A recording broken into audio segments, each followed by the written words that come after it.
सभी को नमस्कार। आज आपके समक्ष कक्षा 1 की हिंदी की 13वें सप्ताह की शिक्षण योजना प्रस्तुत है। 25 सप्ताह की योजना के अंतर्गत हमें 13वें सप्ताह में साप्ताहिक पुनरावृत्ति का कार्य करना है। अब तक हमने बच्चों को 12 सप्ताह का कार्य कराया और 13वें सप्ताह में हम साप्ताहिक पुनरावृत्ति कराएंगे, यानी कि इस वीडियो के माध्यम से हम जानेंगे कि हमें इस सप्ताह यानी कि 13वें सप्ताह किस तरह से कार्य कराना है। हमने अपनी जो हमारी व्यवस्थित कक्षा है उसमें शिक्षण की प्रक्रिया में सिखाई गई दक्षताओं की सतत पुनरावृत्ति करते रहना एक बेहतर रणनीति है और इसी के द्वारा हम देख पाते हैं कि बच्चे की जो समझ है वो पुख्ता हो रही है या नहीं। जो बच्चे पीछे छूट रहे हैं उनको हम पुनरावृत्ति या उपचारात्मक शिक्षण के द्वारा अन्य बच्चों के साथ लाने का प्रयास करते हैं। तो हमारी दो तरह की जो पुनरावृत्ति की रणनीतियां हैं वो दो तरह की हैं। एक है साप्ताहिक पुनरावृत्ति, जैसा कि आप सभी सप्ताह के 5वें दिन में शुरुआती 4 शिक्षण योजनाओं की जो दक्षताएं सिखाई गई हैं उनकी पुनरावृत्ति कराते हैं, और दूसरा है साप्ताहिक पुनरावृत्ति। तो साप्ताहिक पुनरावृत्ति हम 13वें सप्ताह में कराएंगे, यानी कि इस सप्ताह में हम साप्ताहिक पुनरावृत्ति कराएंगे और 12 सप्ताह तक सिखाई गई दक्षताओं के आधार पर ही हम उनको पुनरावृत्ति कराएंगे। जो भी हमने 12 सप्ताह तक जो भी कार्य हमने बच्चों को कराया या सिखाया है वो ही हमें इस सप्ताह बच्चों को सिखाना है। जो बच्चे सीख रहे हैं उन्हें हम थोड़ा अन्य कार्य के साथ साथ सिखाएंगे, लेकिन जो बच्चे हमारे पीछे छूट रहे हैं जिनको रिमेडियल कार्य की ज़्यादा आवश्यकता है, हम इस सप्ताह उन बच्चों पर विशेष ध्यान देंगे।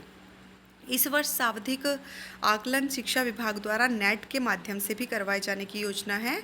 अभी हमारा नेट का एग्ज़ाम हुआ था तो उसमें भी हमारा सावधिक आकलन के आधार पर ही किया गया है और आने वाले समय में भी नेट परीक्षा प्रस्तावित है। तो इसमें हमारा इसी प्रकार से रणनीति का उपयोग किया जाएगा कि नेट परीक्षा के आधार पर भी हम बच्चों का सावधिक आकलन करें। इसमें हम बच्चों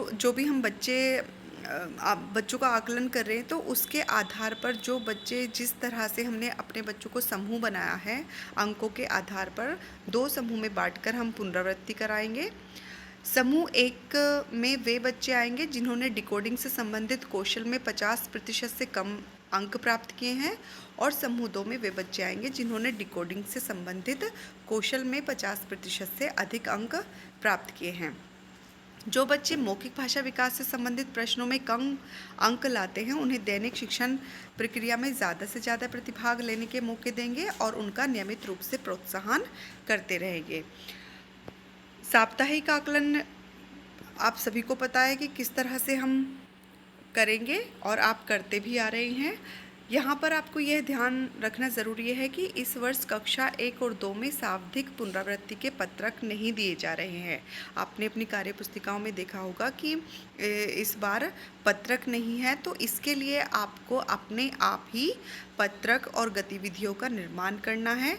इसके लिए आप इनकी योजना स्वयं तैयार करेंगे और उनके आधार पर ही आप बोर्ड और बच्चों के नोटबुक की सहायता से कार्य कराएंगे। बोर्ड पर जो भी कार्य आपको कराना है, आकलन के प्राप्त परिणामों के आधार पर आपको 2 तरह के पत्रक और गतिविधियां या प्रश्न बनाने होंगे जिन पर आपको सप्ताह 13 के सभी 6 दिनों में बच्चों के साथ पुनरावृत्ति कार्य करवाना है।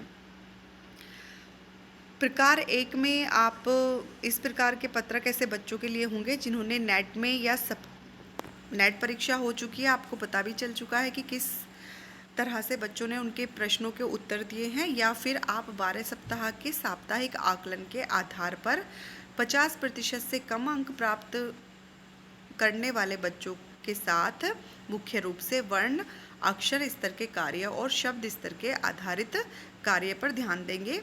और दूसरा जो प्रकार होगा, इस प्रकार के पत्रक आप ऐसे बनाओगे जिन बच्चों ने नेट में या 12 सप्ताह के साप्ताहिक आकलन में 50% से अधिक अंक प्राप्त किए हैं।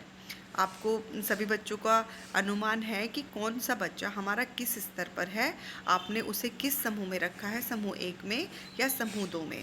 तो समूह 1 के बच्चों के लिए आप वर्ण अक्षर और शब्द पर आधारित कार्य करेंगे और समूह 2 के जो बच्चे हैं उनके लिए आपको इस तरह के पत्रक या प्रश्न बनाने होंगे जिसमें उन्हें पठन अभ्यास करने का मौका मिले, अधिक से अधिक सोचने विचारने का मौका मिले और उन बच्चों को आप पुस्तकालय की पुस्तकों को पढ़ने और उन पर आधारित प्रश्नों पर कार्य करने की योजना बनाएंगे।